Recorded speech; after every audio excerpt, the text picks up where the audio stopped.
नमो भगवते वासुदेवाय। ओम नमो भगवते वासुदेवाय। ओम नमो भगवते वासुदेवाय। नारायणं नमस्कृत्य नरं चैव नरोत्तमं देवीं सरस्वतीं व्यासं ततो जयमुदीरयेत्। नष्टप्रायेषु भद्रेषु नित्यं भागवत सेवया भगवती उत्तमा श्लोके भक्तिर्भवति नैष्ठिकी। कृष्णाय वासुदेवाय देवकीनन्दनाय च नन्दगोपकुमाराय गोविन्दाय नमो नमः। ॐ अज्ञानतिमिरान्धस्य ज्ञानाञ्जनशलाकया चक्षुरुन्मिलितं येन तस्मै श्रीगुरवे नमः। नमो विष्णुपादाय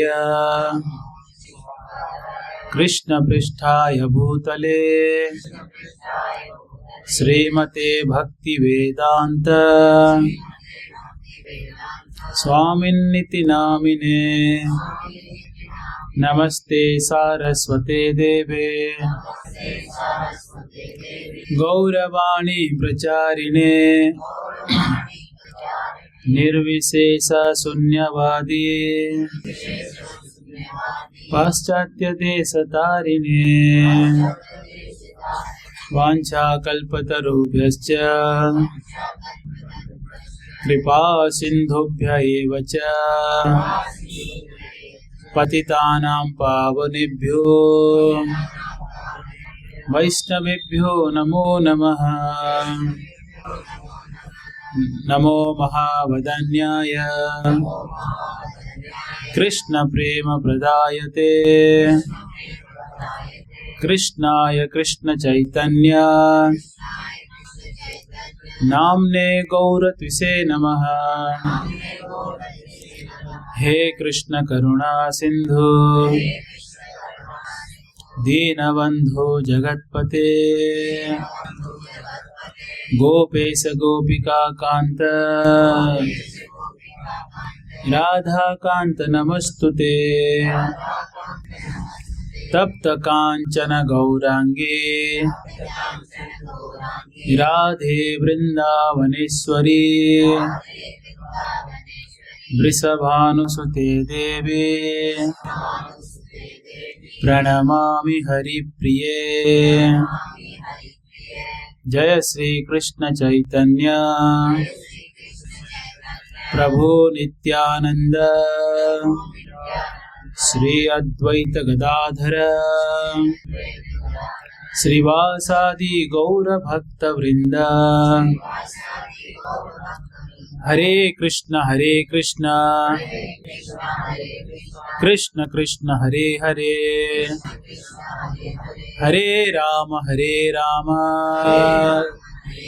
राम राम हरे हरे।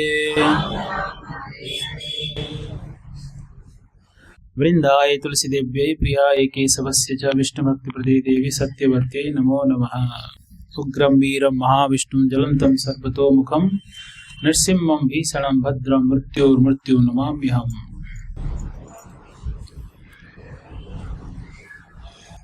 ओम लीलाचल निवासाय नित्याय परमात्मने बलभद्र सुभद्राभ्यां जगन्नाथाय ते नमः। संकर्षण कारण तोयसाई गर्भोदसाई च पयोक्तिसाई शेषाश्च यस्यां सकलास नित्यानंदाख्य रामं शरणं ममास्तु। हरे कृष्णा।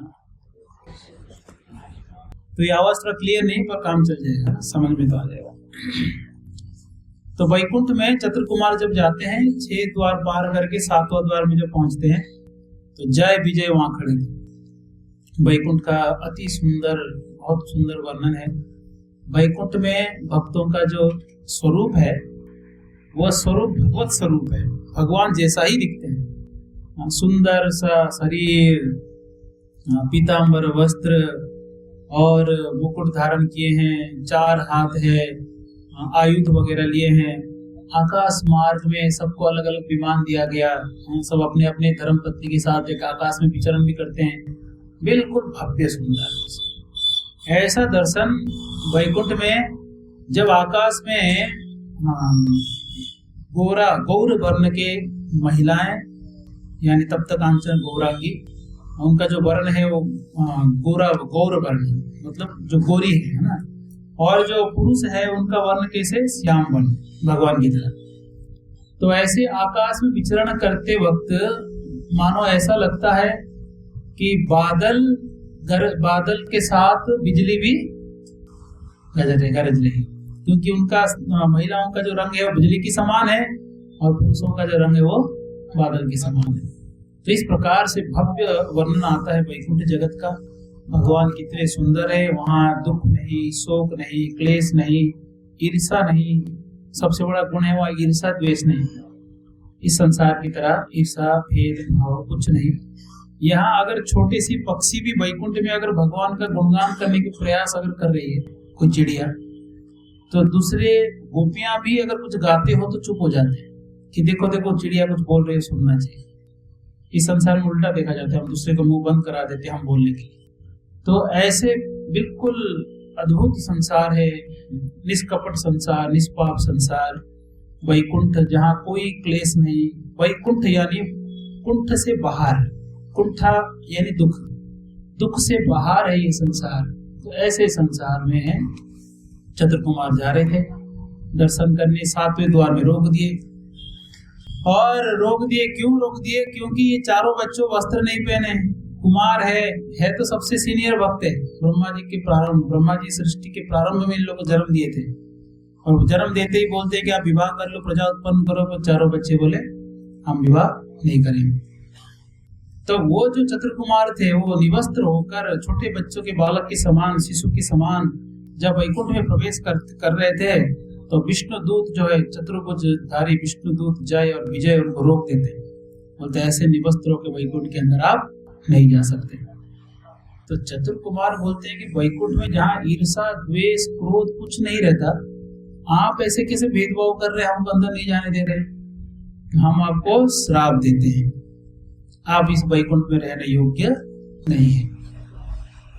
तो ऐसे जैसे श्राप देने की बात उठी, तुरंत जय विजय नम्र बन गए, क्षमा प्रार्थना किए कि अपराध हो गया, हमको क्षमा कर दीजिए, वैकुंठ से दूर मत करिए।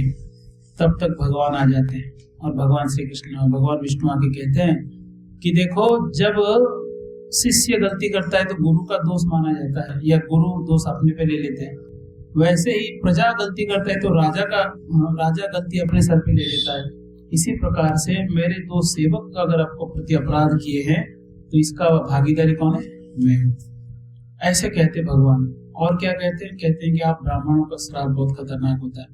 ब्राह्मण और वैष्णव अगर श्राप देते हैं तो कहते हैं कि ये नरक से भी ज्यादा निंदनीय है, नरक से भी ज्यादा निंदनीय है। तो आप कृपा करके ब्राह्मण लोग श्राप, आपको उनके दया दिखाइए। और इस प्रकार से कहते हैं, ब्राह्मणों का खूब गुणगान करते हैं। इस गुणगान को सुनकर वहां पर चतुरकुमार बड़े प्रसन्न होकर कि भगवान का दर्शन हो गया। चरण से लेकर मुखमंडल तक उनके सारे अंगों का दर्शन करते करते दिव्य आनंद में बिल्कुल लोटपोट हो रहे थे।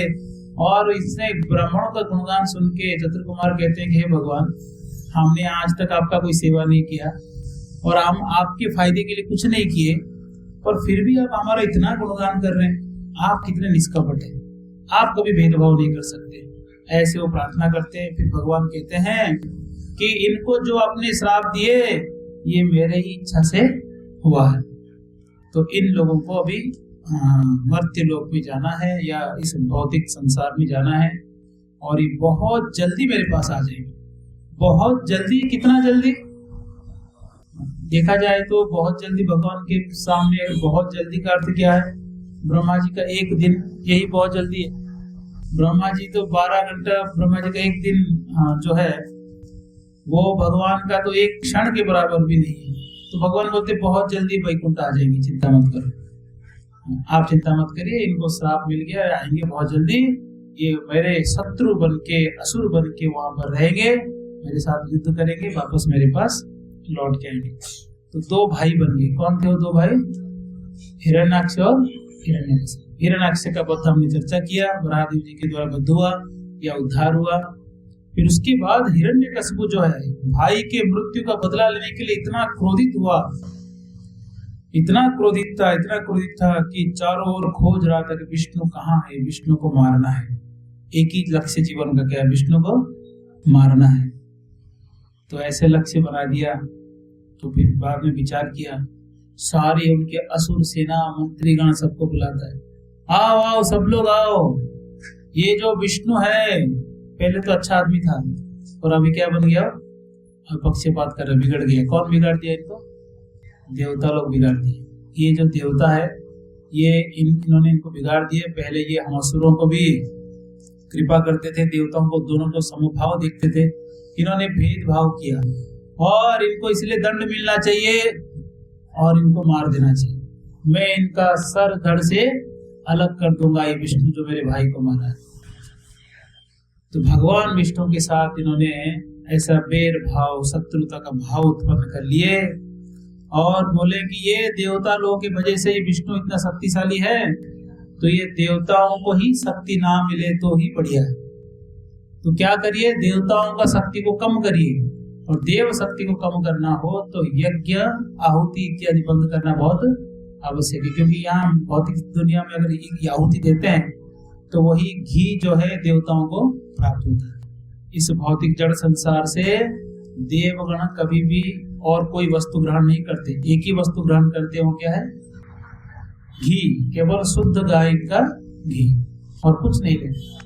तो इसीलिए आप देवताओं को कोई भी अर्पण नहीं देना चाहिए हमको। तो क्या करिए, सारे असुर मिलकर, सब लोग मिलके जाइए नीचे मर्त्य लोक में, भूमंडल में जाइए और जाकर जो भी जितने ब्राह्मण हैं सारे ब्राह्मणों को मार दीजिए, सारे यज्ञ कुंड ध्वंस कर दीजिए, सारे गौ माता का हत्या करिए। तो ये गौ हत्या सब वहां से चलो, गौ माता जहाँ जहाँ गौशाला है देखो बर्बाद करो सब, चारों ओर सबको दुख दो, दुख दो, दुख दो, कष्ट दो।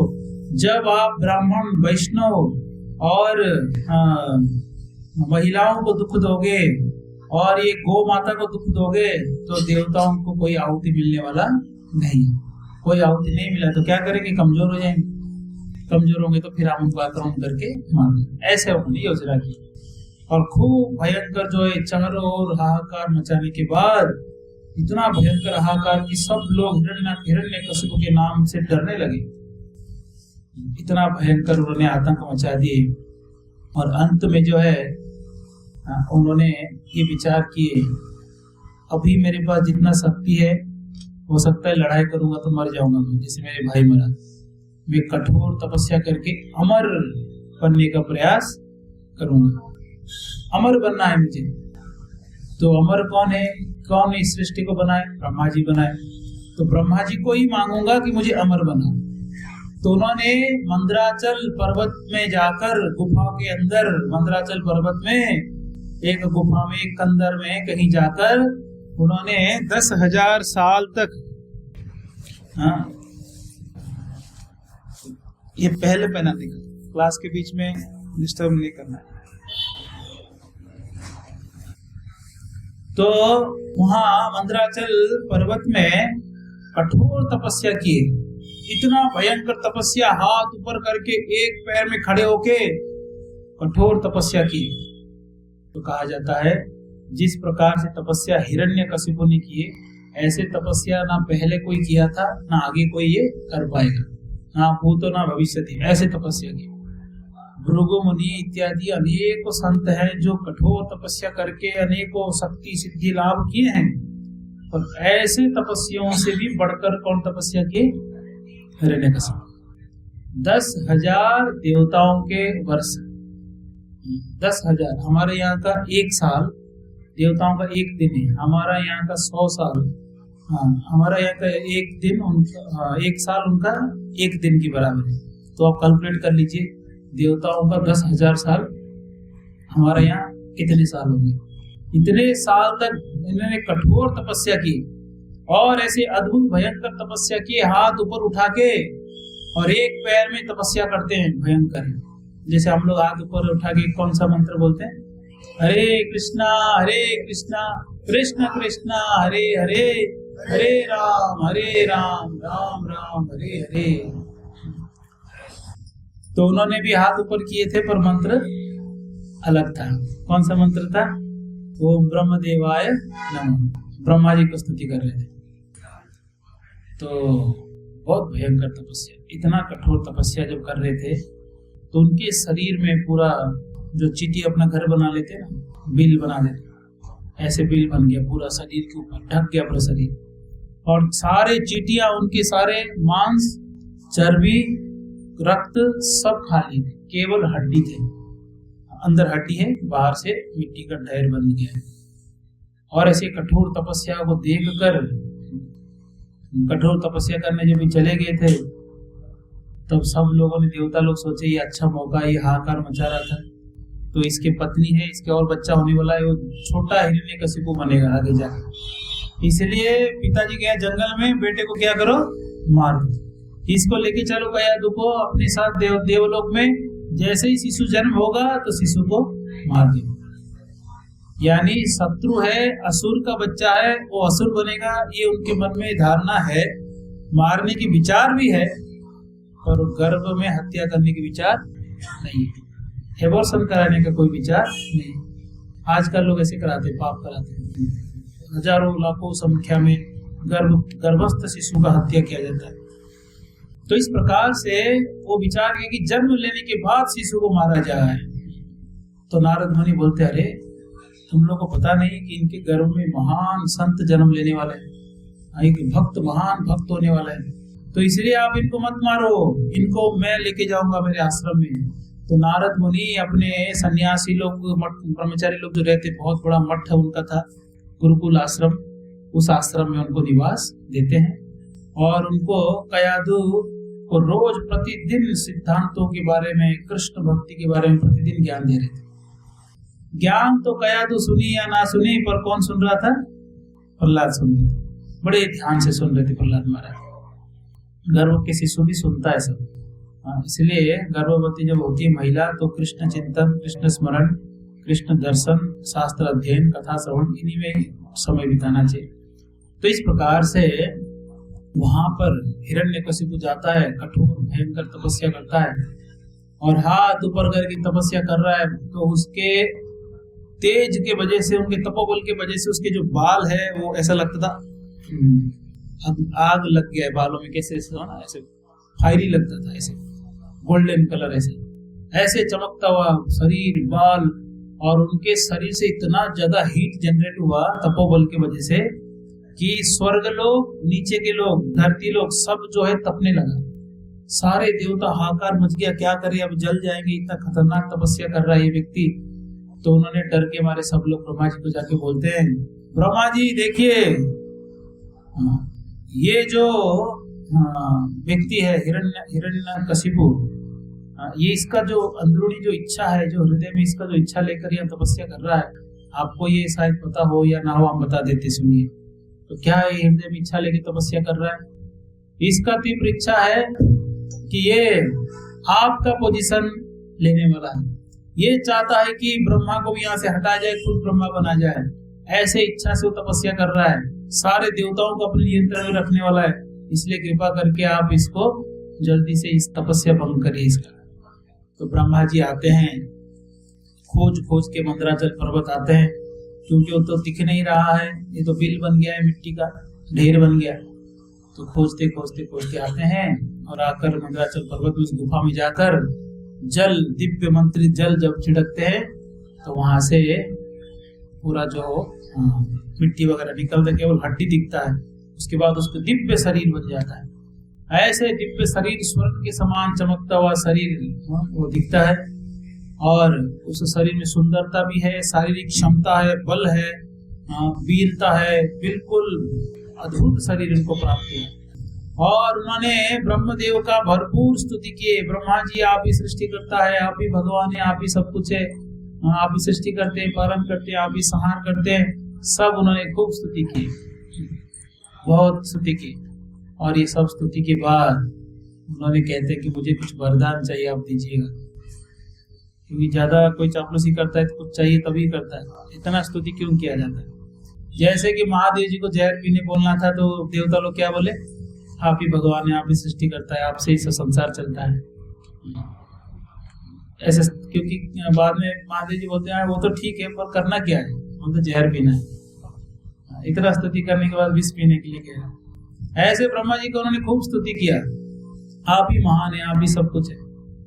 तो क्या वर चाहिए मांगो, मैं प्रसन्न हूँ। तुम्हारे तपस्या, ऐसे तपस्या कोई नहीं किया था आज तक, ऐसे तपस्या की। क्या कुछ वरदान चाहिए मांगो। बोलते हाँ वरदान चाहिए। क्या वरदान चाहिए।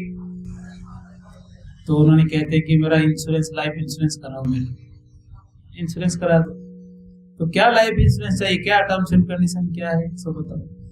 मैं ना आकाश में मरना चाहता हूँ ना धरती पे, ना घर के बाहर मरना है मुझे, ना घर के अंदर, ना मैं देवताओं के हाथ से मरना चाहता हूँ, ना मनुष्य, ना पशु, इन लोगों के हाथ से मरना नहीं चाहता हूँ। मैं ना दिन में मरना चाहता हूँ ना रात को।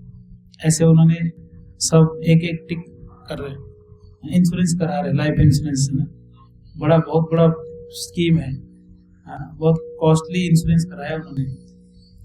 तब ब्रह्मा जी तथास्तु तथास्तु बोलते हैं, क्योंकि वो पहले तो मांग लिए मुझे अमर कर दो। ब्रह्मा जी बोलते मैं ही अमर नहीं हूँ, मैं मरने वाला हूँ, तो आपको क्या अमर वरदान दूं, मेरा भी एक्सपायरी डेट लिखा हुआ है, 100 साल जीता हूँ मैं भी। तो ठीक है, ये चीजें हैं, आप आशीर्वाद दीजिए। तो उन्होंने आशीर्वाद दे दिया।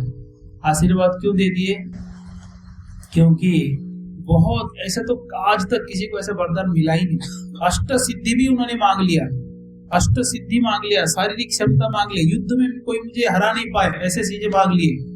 और दिन में नहीं मरेंगे, रात को नहीं मरेंगे, सारे चीजें ऐसे उन्होंने एक बनाया कैलकुलेशन अपना कि मेरा मृत्यु ना हो।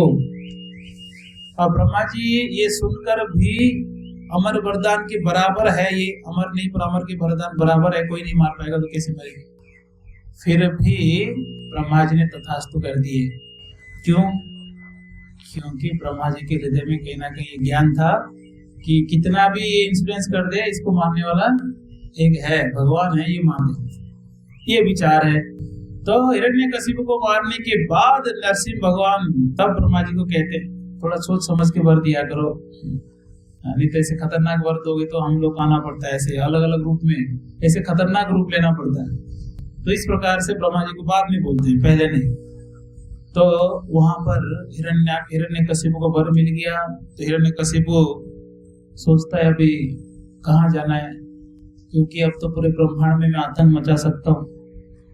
अब सोचिए माधोपुर में किसी को अगर एमएलए बना दिया जाए या कोई गवर्नमेंट ऐसे अधिकारी बनाएगी, कोई उसके ऊपर नहीं, अब वो जो चाहे वो कर सकता है, लूटे मारे कुछ करे, कोई कुछ नहीं करेगा। तो पहला काम क्या करेगा, उसका घर नहीं तो पहले घर ढूंढेगा, किसका सबसे बड़ा बंगला है ढूंढो, उसको भगाओ वहां से, पहले यही करेंगे ना वो।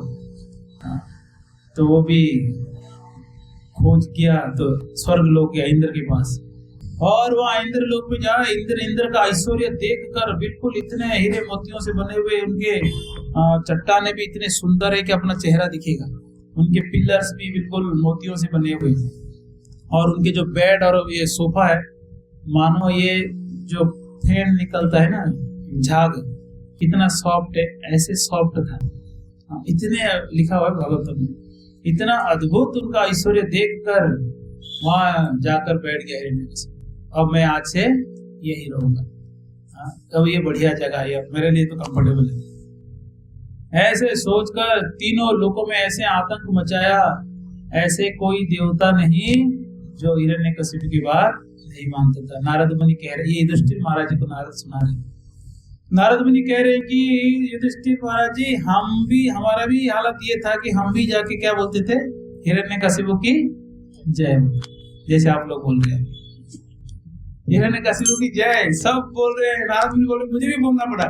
हालांकि नारद मुनि को डर नहीं, उनको कोई मार नहीं सकता, वो तो दिव्य है भगवत सत्र से, बट फिर भी वो कह रहे हैं कि स्थिति ऐसे हो गया था कि पूरे ब्रह्मांड में अब सबका एक ही काम है, हिरण्यकशिपु की जय। अब ये तो शराब पी के मदमस्त रहता था और आंखें लाल लाल अग्नि की समान, हमेशा तांबे की समान, ऐसे गुस्से में रहता था, हमेशा शराब पीता था, गुस्से में रहता था, सब डरते थे। ऐसे भयंकर दंड देता था, ऐसे भयंकर दंड के लोग कांपते थे, ऋषि मुनि देवता तो कांपते थे। सारे देवताओं को अपने काम पे लगा दिया था, सारे देवताओं को, जा इंद्र जा मदिरा लेके आओ पिएंगे। कोई किसी को डरता नहीं था, सब अपने बस में, सारे ऊपर से नीचे तक। तो और नियम बदल दिया था कि जो पुण्य करेगा वो नरक में जाएगा और जो पाप करेगा वो स्वर्ग में जाएगा, क्योंकि वही बैठा है उधर। सब कुछ पलट दिया, ऐसे नियम बना दिया। हाहाकार मच गया चारों ओर, जितने पाप करने वाले सब खुश हो गए कि अभी हमारा नेता जो है, तो नारा लगाते ना, हमारे नेता कैसा है, कैसा हो हिरण्यकशिपु जैसा हो। तो अब ऐसे नेता होना चाहिए कि पाप करो तो स्वर्ग प्राप्ति। सब पाप कर रहे हैं, गोहत्या कर रहे हैं, सब ब्राह्मणों को मार रहे हैं, सब यज्ञ इत्यादि नष्ट कर रहे हैं, सब बिल्कुल खुश हो गए थे पापी लोग। पर यहाँ देव लोग और ऋषि मुनि बहुत परेशान हो गए थे, तो बहुत त्रस्त किए। इतने प्रभावशाली थे हिरण्यकशिपु के, पृथ्वी को देखते ही पृथ्वी अपने आप अन्न उत्पन्न करते थे। पृथ्वी मतलब उसमें आपको खेती करने का जरूरत नहीं है, बस वो दृष्टि डाले अपने आप अन्न होगा। अलग अलग वृक्ष से पुष्प देते थे, फल देते थे, वो भी साल भर सीजनल फल होते हैं ना, जैसे अमरूद है सर्दी के मौसम में आते हैं ना, वो सारे मौसम में अमरूद आते थे। क्यों? क्योंकि हिरण्यकशिपु ने तो फिर पृथ्वी को दंड दिया। हर एक पुष्प, फल, वृक्ष, नदी और समुद्र, जो रत्न इत्यादि समुद्र से निकलते थे, समुद्र देव भेंट देने जाते थे कि आपके लिए भेंट महाराज, आपको आने की जरूरत नहीं है खोजने के लिए, हम आके दे रहे हैं। सारे गुफाओं में जो रत्न मिलते हैं, सारे रत्न अपने आप देने के लिए जाते थे भेंट हिरण्यकशिपु को। ऐसे भयंकर स्थिति बना दिया, ऐसे डरावना स्थिति बना दिया था। सब लोग भयभीत थे, कोई शांति नहीं, कोई प्रसन्नता नहीं। भक्ति भजन करने वाले सब दुखी थे कि कैसे जिएंगे यहाँ पर। सब परेशान हो गए, परेशान होके सब डर के रहते थे। पर हिरण्यकशिपु बुलाया सेवा में तो आना भी पड़ता था। हिरण्यकशिपु बुलाया, नहीं आए तो फिर उसका हालत खराब हो जाए। ये यहाँ तक कहते हैं भृगु मुनि भी डरते थे, क्योंकि भृगु मुनि तपोबल से जो प्राप्त किए उससे बढ़कर प्राप्त कौन कर लिए? हिरण्यकशिपु। इसलिए ऋषि मुनि भी डरते थे कि इसके सामने हम अपने अष्ट सिद्धि भी नहीं दिखा सकते। ये इतना शक्तिशाली भयंकर बन गया, गलत आदमी को वर मिल गया, सब डरे हुए थे।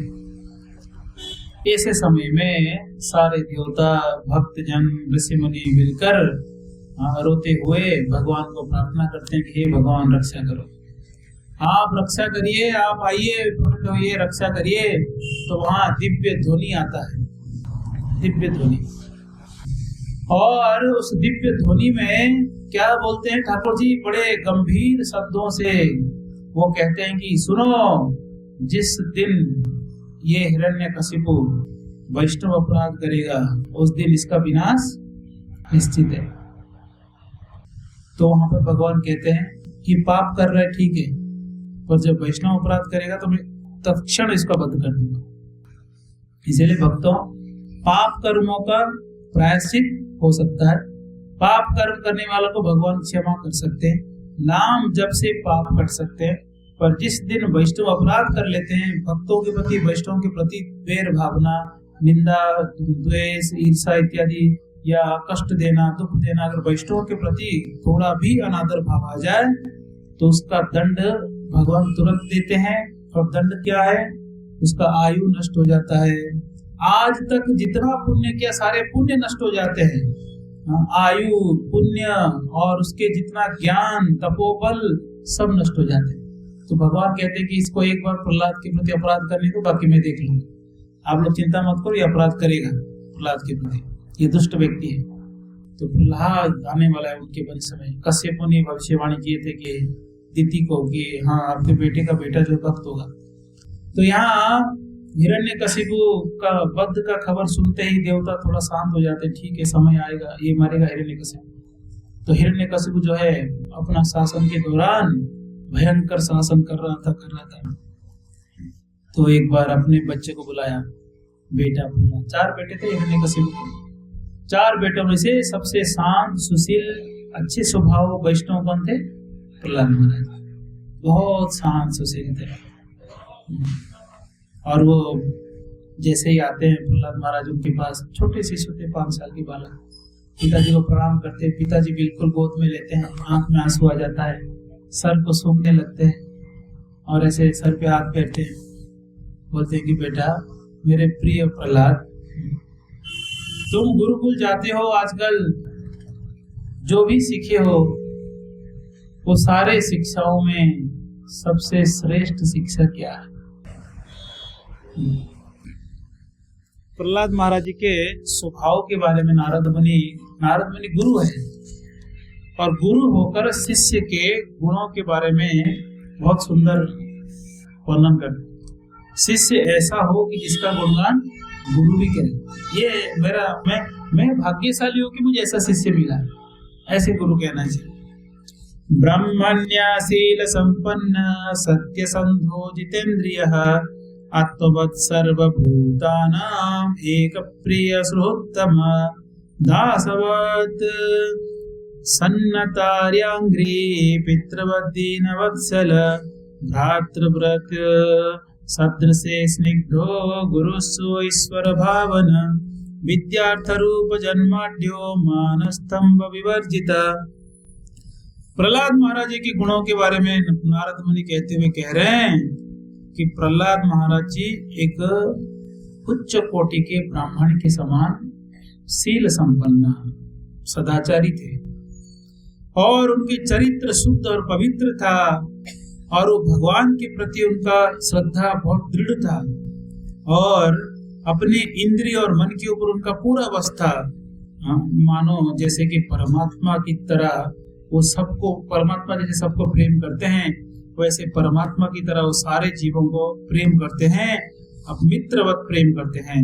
जो उनसे बड़े हैं उनका सेवा करते हैं, जो उनसे छोटे हैं उनको पिता के समान स्नेह करते हैं, और जो उनके समान है उनको मित्रवत व्यवहार करते हैं। ये योग्य व्यवहार है। जो हमसे बड़े उनको आदर करना, जो छोटे हैं उनको दया दिखाना, हमारे समस्त लोगों से मित्र भाव रखना। ये ऐसे करेंगे तो कभी संसार में झगड़ा किसी के साथ नहीं होगा। ऐसे व्यवहार होना चाहिए। जनरली उल्टा हो जाता है कि बड़ों के साथ ईर्षा भावना रखते हैं, कोई आगे बढ़ रहा है, बड़े हैं तो वो ईर्षा हो जाता है। मित्रों के सामने अहंकार दिखाते हैं, मैं तुमसे कोई कम थोड़ी हूँ, मैं बढ़िया हूँ, मैं महान हूँ। मित्रों के सामने अपना बड़ाई कभी नहीं करना चाहिए। बड़ों को ईर्षा नहीं करना चाहिए कि क्या आदेश दे रहे, उपदेश दे रहे, हम नहीं सुनेंगे। अहंकार ईर्षा नहीं दिखाना चाहिए। और जो हमसे छोटे है उसका शोषण नहीं करना चाहिए, उसको निर्दयी बन के उसको दुख नहीं देना चाहिए, उसको मदद करना चाहिए, भक्ति में हो या किसी भी क्षेत्र में हो। तो इस प्रकार से ऐसे थे वो, ऐसे सद्गुण सदाचारी थे, अहंकार से बिल्कुल मुक्त थे। किस किस चीज से अहंकार आता है? तो कहते हैं कि शिक्षा, सुंदरता, धन और उच्च कुल में जन्म, ये सबसे व्यक्ति को अहंकार आ जाता है। मैं शिक्षित हूँ, मैं पढ़ा लिखा हूँ, मैं अमीर हूँ, या मैं बहुत अच्छा दिखता हूँ, या तो मैं प्रभावशाली हूँ, ऐसे अहंकार आ जाता है। इनके अंदर कोई अहंकार नहीं था। आगे क्या कहते हैं कि कभी भी वैष्णवों के प्रति ईर्षा भाव नहीं रखते थे, और कितना भी कष्ट आने पर विचलित नहीं होते थे। दुख और सुख और दोनों आता है संसार में, दोनों सहन करते हुए भगवत भक्ति करते थे। और वो जानते थे जितने भी भौतिक चीजें सब बेकार है, कोई काम का नहीं। तो इस प्रकार से प्रहलाद महाराज की भूमिका नारद मुनि बहुत सुंदर करते हैं यहाँ भागवत में, कि ऐसे शिष्य हो तो ऐसे शील संपन्न प्रहलाद महाराज जब हिरण्यकशिपु को प्रणाम करने आते हैं और हिरण्यकशिपु को प्रणाम करते हैं, तो हिरण्यकशिपु गोद में बिठाता है, बहुत प्रेम करता है हिरण्यकशिपु। असुर है तो क्या हुआ, पिताजी है, प्रेम तो दिखाएगा। पर ये प्रेम जब दिखाता है, इसके बारे में कहा जाता है कि जिसका मन और इंद्रियां बस में नहीं है, ऐसे व्यक्ति को कभी भरोसा नहीं करना चाहिए। ये कब सज्जन बनेगा, कब दुर्जन बनेगा, कोई ठिकाना नहीं। और भरोसा कर दिए तो कभी ना कभी धोखा दे देगा। इसलिए जिसका मन और इंद्रिय संयमित नहीं है, और इस संसार में किसका मन इंद्रिय संयमित है? किसी का भी नहीं है। इसलिए एक भी भरोसे लायक है ही नहीं। जब तक उनका सुख में आप साथ दोगे तो सब मित्र है। जिस दिन आपके उनके सुख में बाधा बन जाएंगे उस दिन से क्या बन जाते हैं? शत्रु बन जाते हैं। ये संसार का मेटेरियल कैलकुलेशन। तो नारद मुनि यहाँ पर कहते हैं कि हिरण्यकशिपु किस प्रकार से अपने पुत्र को गोद में लेते हैं, बिठाते हैं और पूछते हैं कि गुरुकुल जाते हो बच्चा? आजकल बच्चे नर्सरी जाते हैं ना, स्कूल जाते हैं छोटे छोटे बच्चे। तो गुरुकुल जा रहे हो, बहुत सारी शिक्षाएं आप ले रहे होंगे। तो इस सारे के सारे शिक्षाओं में से सबसे बढ़िया शिक्षा आपको क्या लगा? सार रूप में बताओ। कभी कभी होता है ना, बच्चा क्या सीखा बताओ। तो वो क्या सोचे थे प्रहलाद? ये बताएगा कि पॉलिटिक्स कैसे करना है, कैसे दूसरे राजाओं को आक्रमण करके उनका संपत्ति हड़पना है, कैसे धर्म अर्थ काम मोक्ष ये सब चीजों के बारे में बताएगा। कुछ सोचे थे। बड़े प्रसन्न होकर पूछे तो प्रहलाद क्या बोल रहा है, देखिए। तत्साधु मन्ये सुरवैर्य देहिना सदा समुद्विग्न धियाम सदुग्रहात् हित्वात्मपातं ग्रहमन्दकोपं वनं गतो यदहर्याश्रयेत। बोलते हैं असुर श्रेष्ठ, असुर वैर्य मतलब असुरों में श्रेष्ठ। हे पिताजी, हे असुरों में श्रेष्ठ, तो क्या उपदेश दे रहे हैं? मैं अपने गुरु से ये सिखाऊं कि ये संसार जो एक क्षणिक है और दुखों के कुएं में लोग गिरे रहते हैं। Any persons who has accepted a temporary body and temporary household life, जो भी गृहस्थ घर में बंधा हुआ है, वो बहुत सारे तनाव और चिंताओं के कुएं में डूबे रहते हैं हमेशा। और ये सारे दुख तनाव इस सब को छोड़कर पिताजी जंगल में चले जाना चाहिए, वन में। तो कौन से वन? वृंदावन सबसे बढ़िया वन है, वहां जाइए और भगवत भक्ति करिए, अपने चित्त को कृष्ण में लगाइए। यही मैं सिखाऊं। तो हिरण्यकशिपु को समझ में नहीं आया ये क्या बोल रहा है। मैं पूछ क्या रहा हूँ, ये बोल क्या रहा है? मैं विष्णु का शत्रु हूँ और मैं यहाँ लोगों को कृष्ण से विष्णु से दूर रख रहा हूँ। पूरे ब्रह्मांड जो है मेरे वश में है। सब हिरण्यकशिपु की जय बोलते हैं, देवता भी मेरे पूजा कर रहे हैं। और हमारे कुल में ऐसे कुलांगार जन्म ले लिया कि ये क्या कह रहा है? कह रहा है कि हरि में आश्रय, जंगल में जाओ और हरि के आश्रय में रहो। ऐसे उपदेश दे रहा, ऐसे शिक्षा लिया है। बहुत गुस्सा आया। तो कहते हैं कि अरे हरि में आश्रय, ये कैसे हो गया, ये कैसे हो गया? तो मन में विचार कर रहा है कि गलत कुछ हो गया। तो तुरंत संडम्बर को कहता है कि तुम लोग क्या ज्ञान, ऐसे ज्ञान कोई देता है? तुम लोग जो है धोखेबाज हो। मेरे से खाते हो, मेरा पैसा लेते हो, पगार लेते हो और ट्रेनिंग किसका दे रहे हो? हरि आश्रम में। क्या सिखा दिया? छोटे बच्चा है, नन्हा बच्चा, कुछ जानता नहीं, उसको बोल दिया हरि के आश्रम में जाना है। बहुत गुस्सा किए। तो संडम्बर बोलते हैं मालिक क्या कह रहे हैं, ब्राह्मणों को ऐसे मत बोलिए, ब्राह्मणों को अपमान नहीं करना चाहिए। हमने कुछ नहीं किया, ऐसे ज्ञान हम कभी देते ही नहीं। पता नहीं कहाँ से सीख के, पहले से सीखा हुआ ही लग रहा है। तो हिरण्यकशिपु बोलते हैं देखो, हम आपके गुरुकुल में, आपके स्कूल में अगर ये हरे कृष्णा वाले कोई आ रहे होंगे, इस्कॉन वाले छुप के चिल्ड्रन प्रोग्राम करने के लिए, देख लो, सतर्क रहो। कोई वैष्णव छुप कर आकर ये शिक्षा दे रहे होंगे, ऐसे कह रहे हैं। बच्चों को कोई भड़का रहा है, छद्म वेश में अलग अलग रूप धारण करके ये जो विष्णु भक्त है ये अंदर आ रहे होंगे और भक्त बना रहे हैं। जैसे आजकल होता है ना, कॉलेजों में जाते हैं, कई बार तो भक्त लोग पेन शर्ट पहन के जाते हैं और जाके प्रचार करते हैं। तो धीरे धीरे सबको माला जप कराते हैं, पूरे के पूरे सबको, कॉलेज वालों को धोती कुर्ता पहना के मंदिर में लगे जाते, सुई की तरह बाहर कैसे आते, हाथी की तरह। तो बोले इस्कॉन वाले चिल्ड्रन प्रोग्राम करने आ रहे होंगे, प्रसाद खिलाते हैं, बच्चों को बहका देते हैं, प्रसाद खिला के और हरे कृष्णा करवाते हैं, ब्रेन वॉश कर देते हैं, पागल कर देते हैं। प्रभुपाद जी को कोई आके कंप्लेन कर रहा था, स्वामी जी आप लोग ब्रेन वॉश करते हो। प्रभुपाद जी बोले हाँ गंदगी है तो वाश तो करना पड़ेगा, इतना ब्रेन में गंदगी है, हमको साफ करना पड़ता है सब। तो इस प्रकार से यहाँ पर कोई प्रचार कर रहा है करके चिंता में आगे हिरण्यकशिपु, जाओ आप लोग उसको अच्छा ट्रेनिंग दो।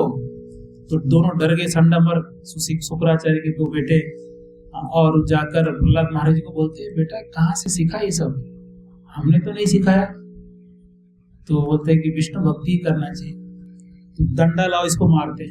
ये मूर्ख व्यक्ति, ये तो खुद तो गड़बड़ कर रहा है, ये हम उनको भी डुबाएगा। ये बहुत डांटे और अलग अलग ट्रेनिंग दिए, कैसे धर्म अर्थ काम मोक्ष इत्यादि जो भी कर्म कांड इत्यादि सब सिखाते हैं, कैसे राजनीति करना, कैसे क्या करना, युद्ध कैसे करना, ये सब सिखा रहे थे।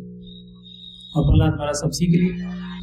सीखने के बाद एक दिन और जैसे ही आते हिरण्यकशिपु बुलाते हैं, आओ आओ प्रहलाद आओ, बिल्कुल प्रेम से वापस मुस्कुराते हुए गोद में बिठाते हैं। बोले और प्रहलाद क्या सीखा गुरुकुल में? तो सोचे इस बार कुछ अच्छा सीखा होगा, कुछ तो बढ़िया बताएगा, ये इस बार सुधर गया होगा। तो इस बार जो झटका मिला, हिरण्यकशिपु का दिमाग खराब हो गया। क्या उपदेश दिए?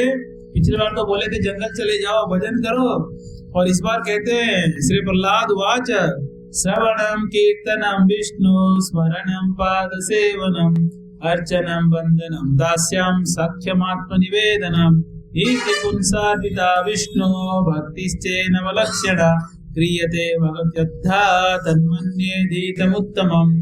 आप पूछ रहे पिताजी सबसे उत्तम शिक्षा क्या लिया मैंने? सबसे उत्तम शिक्षा यही है, श्रवणम कीर्तनम विष्णु स्मरणम। भगवान विष्णु स्मरण करना चाहिए, श्रवण करना चाहिए, कीर्तन करना चाहिए, पाद सेवन करना चाहिए, अर्चनम वंदनम दास्यम सख्यम आत्मनिवेदन, यही नवदा भक्ति करना चाहिए। और ये किसको अर्पण करना? ये नौ प्रकार के कार्य आपके लिए नहीं। ये मत समझिए कि श्रवणम कीर्तनम हिरण्यकशिपु स्मरणम पाद सेवनम, ये ऐसे सोच लिए होंगे। आप मत समझ रहे, ये नौ प्रकार की भक्ति आपकी चरण में करना है। क्या कहते हैं? इति पुंसार्पिता विष्णु, जो विष्णु की चरण में अर्पण करते हैं, ये नवदा भक्ति। भक्तिश्च नवलक्षणा क्रियते भगवतद्धा, भगवान की अर्पण करते हैं। तो कहते तन्मन्य धीतम उत्तमम, मेरे विचार से ये सबसे श्रेष्ठ कार्य। इसलिए संसार में हमारा कोई कर्तव्य नहीं, एक ही कर्तव्य है, श्रवणम कीर्तनम विष्णु स्मरणम। सब भगवान का स्मरण करना, कीर्तन करना और श्रवण करना, यही कार्य है और कोई कार्य नहीं। हमारे संसार में कोई कर्तव्य नहीं है। जीव अनेकों कर्तव्य करके माया में फंसते जा रहा है और संसार में बंध जा रहा है। और ये सबसे निकलना हो शाश्वत रूप से, तो एक ही कर्तव्य, एक ही हमारा होना चाहिए कार्य, भक्ति। तो ऐसे उपदेश दिए तो हिरण्यकशिपु का हालत खराब। बोले क्या हो रहा है प्रभुपाद जी? सबसे बड़ा तात्पर्य लिखे इसके 7वां स्कंद में, सबसे बड़ा तात्पर्य लिखते।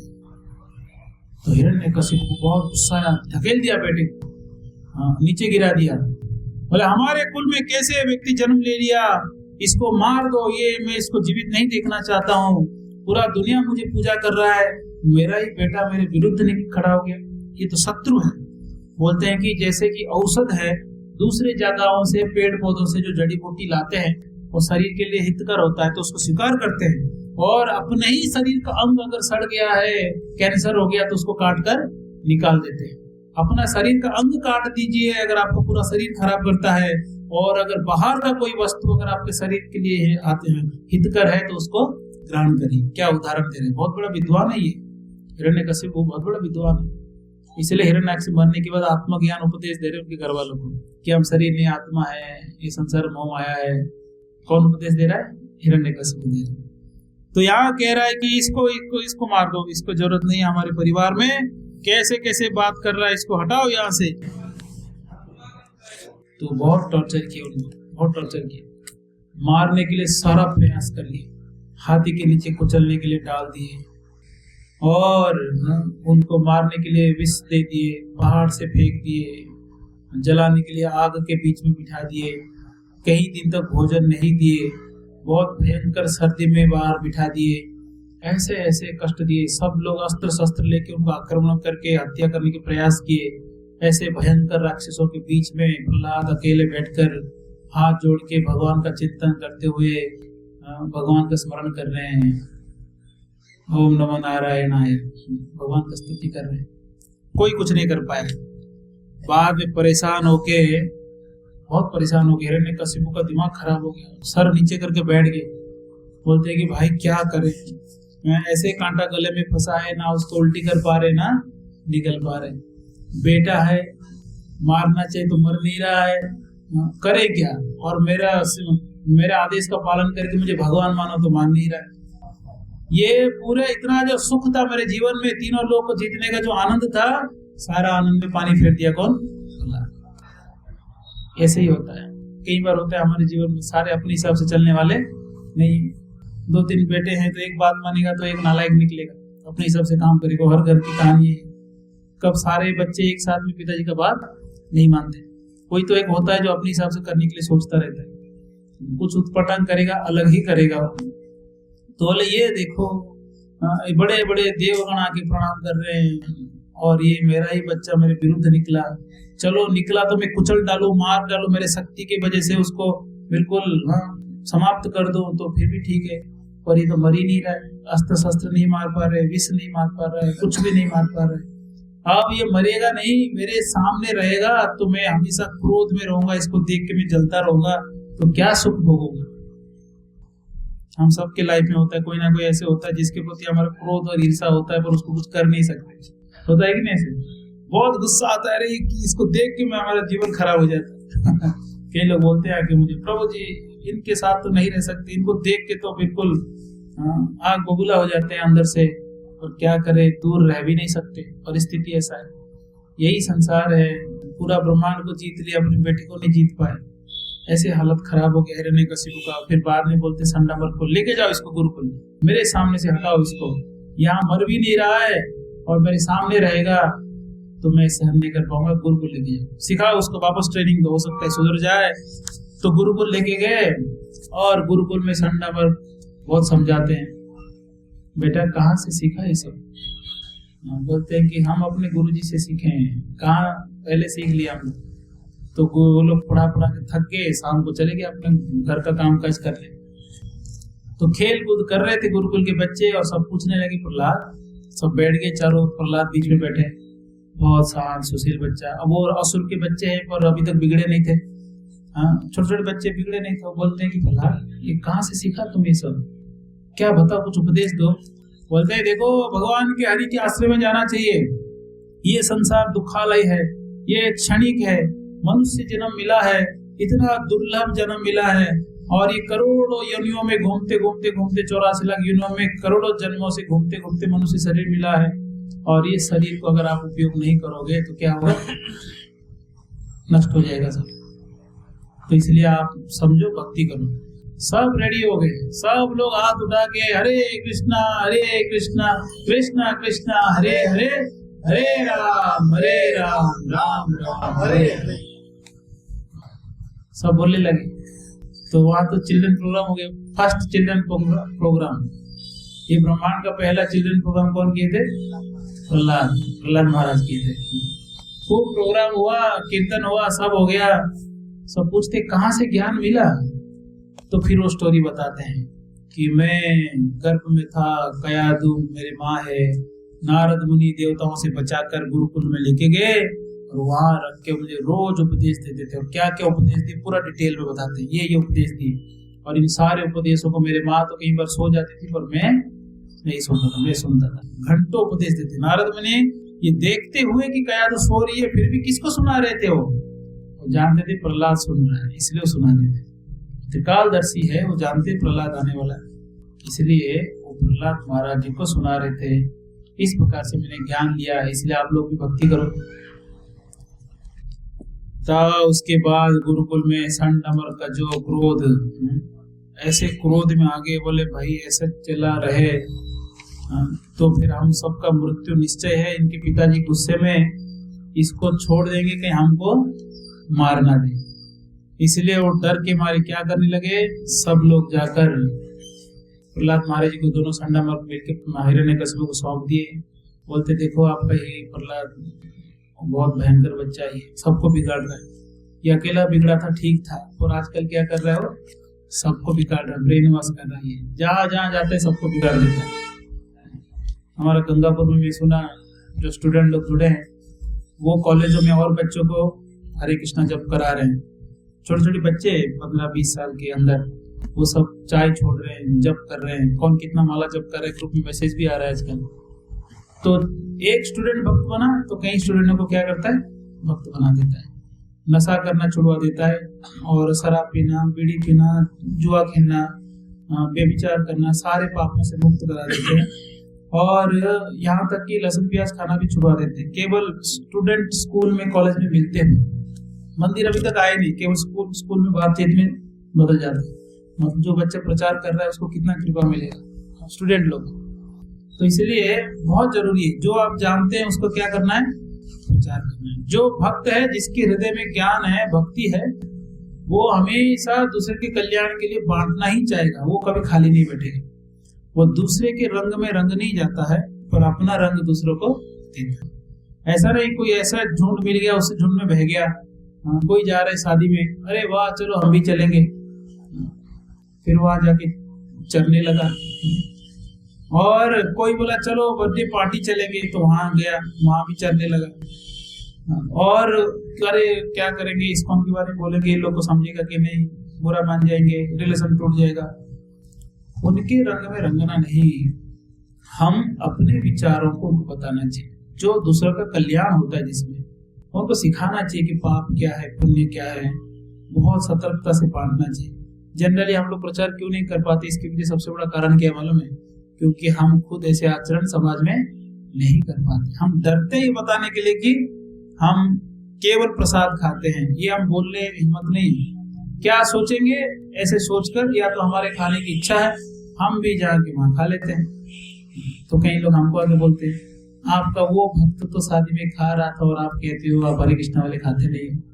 हमको आगे सुनाते लोग, आपका वो चेला है, हमारे साथ पार्टी में खूब दबा के खाया, सब चीजें, केक भी खाया, सब खाया, पूरी सब्जी भी खा लिया। तो प्रचार क्यों नहीं करते, क्योंकि हम भौतिक चीजों में रम जाते हैं। तो क्या प्रचार करेंगे, जब हम इन चीजों से दूर रहेंगे तो हम भी दूसरों को एक ही चीज बोलेंगे। हमारे कई लोग हैं जो स्कूल कॉलेज में पढ़ाते भी हैं, या कई लोग जो कॉर्पोरेट वर्ल्ड में जॉब भी करते हैं, वो हमेशा अपने जो भी कलीग से उनको भक्त बनाने का प्रयास करते हैं। गीता पढ़ाते हैं, प्रसाद देते हैं, रोज कुछ ना कुछ कृष्ण के बारे में चर्चा करते हैं। ऐसे माहौल बना के रखते हैं कि उनको मिलते हैं जो भी कृष्ण कथा, कृष्ण चर्चा, प्रश्नोत्तरी होता है, भौतिक बातें कभी नहीं होता। ऐसे माहौल बनाना चाहिए। हम अगर भक्त है, अगर आपको कोविड हुआ है तो जिससे मिलेंगे उसको भी क्या हो जाएगा, कोविड हो जाएगा। तो वैसे आप अगर भक्त है, कृष्ण भक्ति के द्वारा इन्फेक्टेड है, तो जहां जिसको मिलेंगे वो भी क्या बन जाना चाहिए, कृष्ण। ये भी कृष्ण के लिए फेवरेबल हो, it should be favourable to Krishna. तो इस प्रकार से खूब प्रचार किए। बाद में प्रहलाद महाराज जी को हिरण्यकशिपु बड़े क्रोध से बोलते हैं कि अरे प्रहलाद, कौन सी जन्म की शत्रुता तो निकाल रहा है, क्यों परेशान कर रहा है तुम। इस प्रकार से बहुत जोर से वो चिल्लाने लगे, बोले तुम तो आज मरोगे मेरे हाथ से, तुमको मैं मारूंगा, मैं खुद तुमको मारूंगा। कहां से आता है तुमको इतना शक्ति, कौन दे दिया तुमको इतना शक्ति। तब प्रहलाद महाराज कहते हैं, हाँ देखिए क्या कह रहे हैं, हे दुर्विनीत, हे दुर्विनीत मंदात्मन कुल भेद कराधम स्तंभमच्छासनोर्वृत्ते नेस्ये त्वाद्य यमक्षयम्। ओ मोस्ट इम्प्रूडेंट, मोस्ट अनइंटेलिजेंट मतलब मूर्ख है, नहीं समझ रहा है मैं कितना शक्तिशाली हूँ। Lowest among Mankind, lowest among Mankind मतलब नराधमा, जो नरों में अधम है। You have violated the power of my rule, मेरा जो रूल है, मेरा शासन है, तुम उसको अतिक्रमण कर दिया, मान ही नहीं रहे हो कि मैं राजा हूँ। Therefore you are an obstinate fool, इसलिए तुम एक जिद्दी मूर्ख हो। अड़ियल कहते तुम बहुत जिद्दी हो और मूर्ख हो। Today I shall send you to the place of Yamraj, मैं तुमको यम लोक भेजूंगा आज के आज। ऐसे कौन कह रहा है, एक पिता पुत्र को कह रहा है। क्यों कह रहा है, क्योंकि बेटा भक्त बन गया। जब बेटा भक्त बनता है तो हिरण्यकशिपु जैसे पिताओं को क्या होता है, बड़ा चिंता होता है कि अरे अरे भक्त बन गया। हमारा बॉम्बे में एक भक्त है, पति पत्नी दोनों भक्त है, इसको मीरा रोड में आते थे मम्मी, रेगुलर भक्त आते थे, पर थोड़ा ज्यादा बुद्धि नहीं था लगता है उनमें। तो उनका बेटा जब आता था बहुत अच्छा पढ़ाई करता था, इस्कॉन में आता था, सुबह शाम जब करता था, हम लोग से मिलता था। तो उसको जो है वो रोक दिए, कड़क, नहीं आना है तो नहीं आना है, तुम इस्कॉन नहीं, ऐसा तुम बाद में फिर साधु बन जाओगे या तो भक्त बन जाओगे तो ज्यादा भौतिक प्रगति नहीं करोगे, हम चाहते तुम बड़ा कर अरबपति बनो, ऐसा सब जो भी ड्रामा था उनका। वो लड़का भक्ति छोड़ दिया, मतलब 3-4 साल तक इसको ना आया नहीं। तो हम लोग भी चिंता में थे क्यों नहीं आया। नहीं आने की वजह से असत्संग हुआ, तो शराब पीना, जुआ खेलना, व्यभिचार करना, मांसाहार करना सब चालू कर दिया। यहाँ तक मैकडॉनल्ड्स इत्यादि में जो बीफ, गाय का मांस आता है बर्गर वगैरह में, वो सब खा खा के फोटो फेसबुक में डालता था उस टाइम पे, व्हाट्सएप वगैरह में जो भी। तो धीरे धीरे इतना बिगड़ गया, बाद में उनके घर वालों से दूर किसी एक लड़की को लेकर भाग गया और आज तक उनके घर में नहीं आया, अलग रह रहा है। और उसके पिताजी इतना बेइज्जत हुआ उस शहर में, कब किसको मुंह दिखाए, जिसको भी मिलते ही पूछते बेटा भाग गया, किसके साथ भाग गया। सुन सुन के उसका दिमाग खराब हो गया। फिर एक दिन हमको बोल रहा था वृंदावन में, काश मैं आप लोग को मिलने देता, काश मंदिर में आने देता, कम से कम अच्छा गृहस्थ बनता, भक्त गृहस्थ बनता, उसके बच्चे भी भक्त बनते, मेरे साथ रहता, माता पिता का सम्मान करता, गोमांस नहीं खाता, मांसाहार नहीं करता, शराब नहीं पीता। हमारे कृष्णा माता पिता है और बच्चा का हाल ये है। ये क्यों हुआ? क्योंकि मैंने उसको इस्कॉन में आने नहीं दिया। तो बच्चे आजकल ऐसे ट्रैक में जाते हैं, सारे गलत कामों को करते हैं। हालांकि माता पिता को कई बार पता होता है, नहीं भी होता है। बच्चे आजकल स्मोकिंग करना, शराब पीना, ये सब बहुत कॉमन हो गया है स्टूडेंट लोग के लिए। आजकल ड्रग्स भी बिकता है कॉलेज वगैरह में, और ये लोग जो है ये सब करते हैं, पेरेंट्स को पता नहीं होता है, सोचते मेरा बेटा अभी एमटेक कर लिया, बीटेक कर लिया, IAS ऑफिसर बन गया, और वो इतने नशा के लत हो गया रहता है, उसका जीवन खराब हो जाता है। और वो उनको अच्छा लगता है, खूब पैसा लो, पार्टी करो, पार्टी में जाओ, सिनेमा देखने जाओ, वर्ल्ड टूर में जाओ, लड़के लड़कियां साथ में जाओ, कोई दिक्कत नहीं, जो करना है करो। जैसे इस्कॉन की बात आती है, नहीं नहीं नहीं तुम इस्कॉन मत जाओ, टाइम नहीं है, ये कोई उम्र है भक्ति करने का, इस उम्र में कौन भक्ति करता है, तुम जीवन खराब मत करो, बर्बाद मत करो। बर्बाद तो ऐसी हो जाएगी। कॉलेजों का क्या हाल है आप लोगों को पता ही नहीं, बहुत इतने भयंकर स्वभाव। तो संस्कार नामक चीज ही नहीं होता है अधिकतर बच्चों में। और जब इस घर से बाहर होते हैं, माता पिता से दूर होते हैं, उसके बाद जो उनकी दशा होती है, बहुत खतरनाक दशा होती है। इसलिए भक्त बना देना चाहिए। एक बार भक्त बन गए, वो अगर शादी भी करें तो भी उनके संतान अच्छे उत्पन्न होंगे, अच्छा प्रजा उत्पन्न कर सकते हैं, समाज में अच्छा एक मैसेज दे सकते हैं, खुद भी अच्छा जीवन जी सकते हैं, पाप मुक्त रह सकते हैं, और धन भी अर्जन करेंगे, उनको कोई रोक नहीं रहा है। बट उनको पाप कर्म से अगर दूर नहीं रखेंगे, भक्त नहीं बनाएंगे, तो क्या हाल हो जाएगा। अब ये बात पच नहीं रहा हिरण्यकशिपु को, ये क्या हो गया, मेरा बेटा भक्त बन गया, तो भक्त बन गया करके क्या शब्द प्रयोग कर रहे हैं वो, दुर्विनीत। दुर्विनीत, तुम बहुत दुष्ट व्यक्ति हो, खराब व्यक्ति हो, तुम हरे कृष्णा जप रहे हो, इस्कॉन में जा रहे हो, इसलिए क्या बन गए तुम, खराब बन। हमारा महेश प्रभु जी के बेटे, नाम भूल गया, पवन प्रभु बहुत बढ़िया भक्त है, गृहस्थ है, तो बच्चियां हैं, भक्त है, प्रचार भी करते हैं, और खड़गपुर में प्रोफेसर भी है, और 16 माला जप करना, तीर्थ यात्राएं जाना, लोगों बच्चों को भक्त बनाना, स्टूडेंट लोगों को भी बहुत फुल भक्ति में मग्न रहते हैं। भोग लगा के खाना, इस्कॉन मंदिर में सेवाएं करना, तो भी शिक्षित है, प्रोफेसर है, सब काम करते हैं। हमारे प्रभु जी देखिए, प्रभु जी खुद प्रोफेसर है, फिर भी वो भक्ति करते हैं, सपरिवार। ऐसे आदर्श योगेश प्रभु प्रोफेसर है, 16 माला जप करते हैं। तो शिक्षित हो, धन अर्जन करो, परिवार संभालो, और साथ साथ में भक्ति भी करो, तो फिर अच्छा पाप मुक्त जीवन जी सकते हैं। नहीं तो बहुत संसार ऐसे गलत रास्ते में जा रहा है, केवल दिखावा, सोइंग ग्लैमर, सीइंग ग्लैमर, चमक दमक, देखो और दिखाओ, इसी में जिंदगी बीत जाता है। और लोग जो है और नास्तिक बनते जा रहे हैं, भगवान भक्ति, मंदिर भक्त से दूर रह रहे हैं। तो इसलिए हमको भक्त बनाना चाहिए। क्रुद्धस्य, बहुत क्रोध से, वो क्या करते हैं, कंपते त्रयो लोका सहेश्वरा, मैं क्रोध करता हूँ, तीनों लोक जो है कांपने लगता है, और तुम जो है मेरे बात नहीं मान रहे। कहाँ से शक्ति मिलता है? कौन है तुम्हारे पीठ के पीछे कोई बल देने वाला? कौन है? कौन तुमको सपोर्ट कर रहा है? बताओ कहाँ से शक्ति मिलता है तुमको? तो प्रहलाद महाराज कहते हैं, हे पिताजी, जहाँ से आपको शक्ति मिलता है वहां से मुझे मिलता है, जहाँ से पूरे ब्रह्मांड को शक्ति मिलता है वहां से मुझे मिलता है। कौन है? भगवान। भगवान से मिलता है मुझे शक्ति। अच्छा, भगवान से मिलता है तो बताओ कहाँ है भगवान? पूछता है, वो समझाते हैं कि हे पिताजी, देखिए बेटा जो है पुत्र पिता को क्या समझा रहे हैं?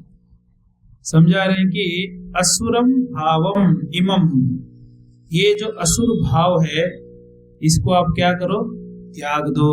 Please give up your demonic mentality. असुर भाव को त्याग दीजिए, और शत्रु और मित्र ये जो भावना इसको हटा दीजिए। ये मन का खेल है, मन में ही शत्रु मित्र उत्पन्न होते, वास्तव में ना कोई शत्रु है ना कोई मित्र है। अब सोचिए, असुर कोई व्यक्ति, सब आशुतोष को फॉर एग्जाम्पल, अगर वो समाज सेवा कर रहे हैं, सबका फायदा के लिए कर रहे हैं, लाखों रुपए खर्चा कर रहे होंगे, और मेरे साथ अगर अच्छे से बात नहीं किए तो मेरा क्या बन जाएंगे? वो शत्रु। मैं सोचूंगा दुष्ट व्यक्ति है, शत्रु है, पर वास्तव में वो सबके लिए क्या है? वो मित्र है। और मेरे नजर में खराब व्यक्ति है क्योंकि वो मेरे साथ व्यवहार अच्छा नहीं किया, यानी मेरे मन जो है उसको गलत ठहरा दिया, जबकि वो गलत व्यक्ति नहीं है। ऐसे होता है सब खेल। और कोई व्यक्ति बहुत दुष्ट है, बहुत पाप कर रहा होगा, और मैंने से अच्छा व्यवहार कर दिया, मुझे कोई सुख की सामग्री दे दिया, तो मैं सोचूंगा ये अच्छा व्यक्ति है, भले ही वो संसार में लोगों को दुख देता।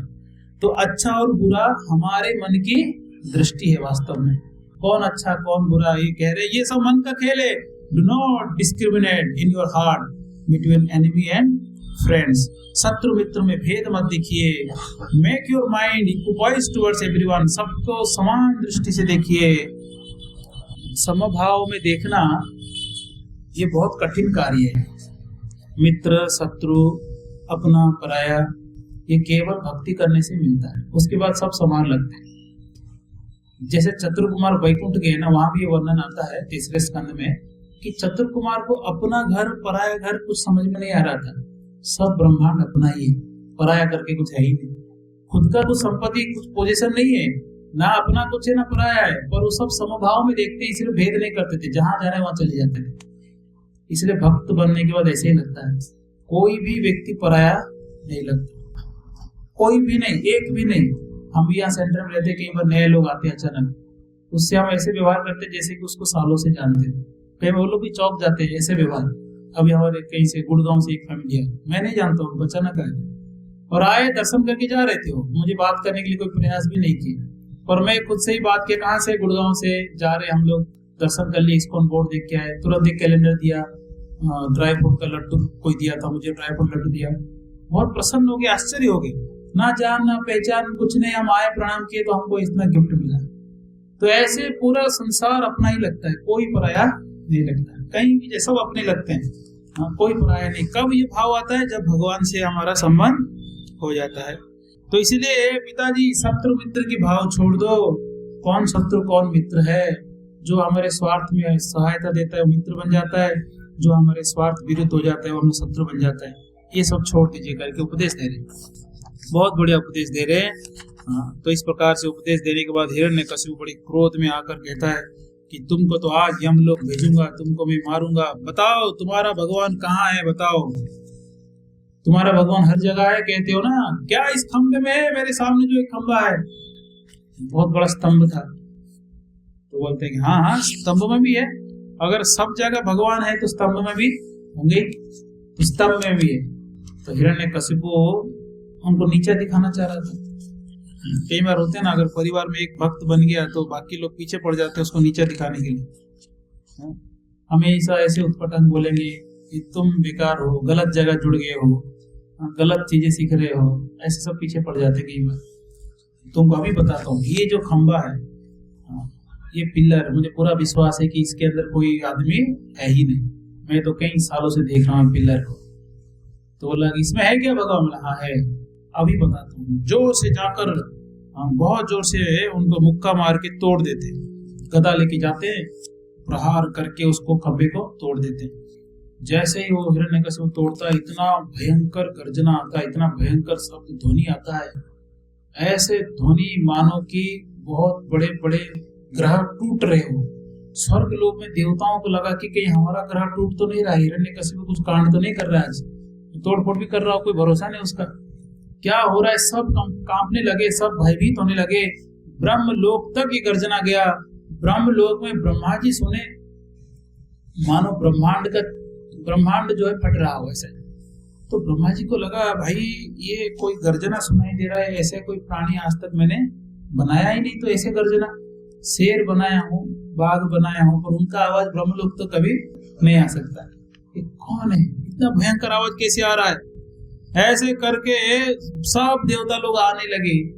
और तब तक यहाँ क्या हो रहा है, तब हिरण्यकशिपु जो है इतना जोर से प्रहार करके गर्जना सुनता है, तो भी थोड़ी देर के लिए सोचने लगता है ये कौन से प्राणी है, ऐसा ध्वनि कहाँ से आ रहा है। कुछ देर के लिए तो कंफ्यूज हो गया वो, क्योंकि आप लोग को मैं परसों की कथा में बता रहा था, भगवान आने से पहले भगवान का ध्वनि पहले आता है। जैसे बराहदेव अपने ध्वनि से कंफर्म करते हैं कि मैं ही भगवान हूँ, जैसे वेद पुराण इत्यादि शास्त्र हम सुनते हैं, उसके बाद भगवान दर्शन देते हैं, वैसे नरसिंहदेव भगवान का पहले गर्जना आता है और उसके बाद भगवान दर्शन देते हैं। बोलो नरसिंहदेव भगवान की जय। नरसिंहदेव भगवान प्रकट होते हैं, ऐसे भयंकर स्वरूप, सहस्र हाथ, उनके चरण कमल, उनके पीतांबर वस्त्र, उनके शरीर के जो बाल है वो चंद्र के समान चमक रहे हैं, और चंद्रमा के समान इतना भयंकर आंख, ऐसे भयंकर आंख थे कि वो देवता भी देख नहीं पाते थे, देख के डर जाते थे कि ऐसे भयंकर आंख। उनके जीभ जो है तल, क्योंकि शेर का चेहरा था, सिंह का मुख था, और शरीर किसका, मनुष्य का, नर शरीर, नर हरि। हरि जो शब्द है ये भगवान को भी हरि कहते हैं हम, और हरि का एक शब्द सिंह भी है, लायन को हरि कहते हैं संस्कृत में। नर हरि मतलब मनुष्य और सिंह दोनों का मिलित स्वरूप में आते हैं, क्योंकि ये क्या इंश्योरेंस कराया है कि मैं ना पशुओं से मरूंगा ना मनुष्य के हाथ में मरूंगा। वो सोचा कि कोई नहीं मारने वाला, भगवान बोले हमारे पास रास्ता है ना, तो हम दोनों मिलित रूप में आ सकते हैं, जो ब्रह्मांड में किसी और के बस की बात नहीं। तो नर हरि के रूप में आते हैं, नरसिम्हदेव नर और सिंह के रूप में आते हैं, और सिंह की जैसा मानो शेर का ही पूरा चेहरा। तो इसलिए जो दांत दिख रहे थे इतना भयंकर कि पूरे ब्रह्मांड चबा सकते हैं, उनका जीव तलवार के समान ऐसे घूम रहा है। हाँ, और उनके बाल जब ऐसे सर घुमा रहे, उनके बालों से बादल सब यहाँ वहां हो रहे हैं आकाश में, इतना विशाल स्वरूप में प्रकट होते हैं, और उनके नाखून और उनके सहस्र भुजाएं ऐसे भयंकर रूप में प्रकट होते हैं। इस रूप को देखकर हिरण्यकशिपु सोचता है कि ये प्राणी कैसा प्राणी है, ऐसे प्राणी आज तक मैंने देखा नहीं। पता होता तो पहले मैं इसको भी इंश्योरेंस में ऐड कर लेता, कि ये भी मैंने ऐड नहीं कर पाया। पर ये प्राणी कोई बात नहीं, मुझे तो कोई मारेगा नहीं, सब पता है, इसको तो ऐसे मार दूंगा। फिर सोचे कि ये भगवान विष्णु ही होंगे जो अलग अलग रूप में आते हैं, ये वही है। तो गदा लेकर तुरंत छलांग लगाए। तो भागवत में लिखा है, मानो ऐसे लग रहा था जैसे आग जल रहा हो, तो छोटे छोटे कीड़े होते हैं, वो क्या होते हैं, आग की ओर चले जाते हैं, वो चमक चमक देखकर वो चले जाते हैं, तो जल जाते हैं। तो इस प्रकार से ये ऐसे ही है, ये छलांग लगा के नरसिंह भगवान की ओर गया, और इतना छोटा सा प्राणी नरसिंह की ओर जब आया, इतना विशाल स्वरूप नरसिंहदेव भगवान का, उनके तेज में ये खो गया, मानो हिरण्यकशिपु गायब ही हो गया, दिखाई नहीं किसी को हिरण्यकशिपु कहाँ है। तब भगवान उसको पकड़ते हैं, उसको पटकते हैं, नीचे बहुत मारते हैं, बाद में उसको ऐसे हाथ में पकड़ लेते हैं तो वो हिल भी नहीं पाता है। फिर सोचते हैं कि यूं मार दो, मजा नहीं आएगा, छोड़ दिए वापस। फिर से अटैक किया, बहुत देर तक लड़ाई चला। फिर नरसिंह भगवान उसको गोद में बिठाते हैं, चौकट बोलते हैं हम लोग, क्या बोलते हैं इसको, चौकट ही बोलते हैं, हाँ, दहलीज, चौकट ही बोलते हैं। चौकट में दहलीज के संस्कृत वर्ड है, उर्दू शब्द है। हाँ, तो चौकट में बिठा दिए, और बैठ के अपनी गोद में हिरण्यकशिपु को बिठाते हैं, और अपने ही नाखून से हिरण्यकशिपु को बद्ध कर देते हैं। नाखून देख के हिरण्यकशिपु सोच रहा था, अरे कैसे मार दोगे, मैं सारे हिसाब किताब करके आया हूँ ब्रह्मा जी से। बोले देख लो, ना तुम ऊपर हो ना नीचे, ना बाहर ना अंदर, संध्या की समय है, ना सुबह ना रात, ना दिन ना रात, और मैं अस्त्र शस्त्र लेके नहीं आया हूँ। क्या लेके आया हूँ? नाखून से मारूंगा, उसके छाती को फाड़ देते। हिरण्यकशिपु वक्षस्थल को फाड़ते हैं और फाड़ के उसका हृदय को ऐसे निकालते हैं, हृदय को ऐसे निकालते हैं। क्योंकि शेर है, शेर कैसे शिकार करता है, हम काटता भी है ना, पूरा मुंह में खून लगा हुआ है और ऐसे हृदय को निकाल दिए और निकाल के उसके अथड़ी वगैरह होते हैं, इंटेस्टाइन, पूरा अथड़ी वगैरह निकाल के गले में डाल दिए। क्यों? क्योंकि बोले कि भाई मुझे देखकर देवता डर के मारे दूर बैठे, माला पहनाने के लिए कोई आने वाला नहीं है, इसलिए माला तो चाहिए, मैं आया हूं। तो उसके अथड़ी निकाल के गले में डाल दी। ऐसे भीषण स्वरूप, ऐसे जीव से अपने ऊपर नीचे से चाटते ना शेर वगैरह, बार बार से चाट कर ऐसे भयंकर स्वरूप में ऐसे बैठे। हिरण्यकशिपु नीचे ढकल दिए उसको फाड़ के और उसी आसन पे बैठ गए, उस सिंहासन पे, स्वर्ग का सिंहासन पे। और इस स्वरूप को देखकर सारे देवता और घबरा गए। ऐसे क्रोध, ऐसे भयंकर रूप हम पहले कभी नहीं देखे, पहले कभी नहीं थे। बहुत भयंकर स्वरूप है। सब लोग समझ गए साक्षात भगवान ही है, सब समझ गए और सब लोग प्रार्थना करना प्रारंभ कर दिए।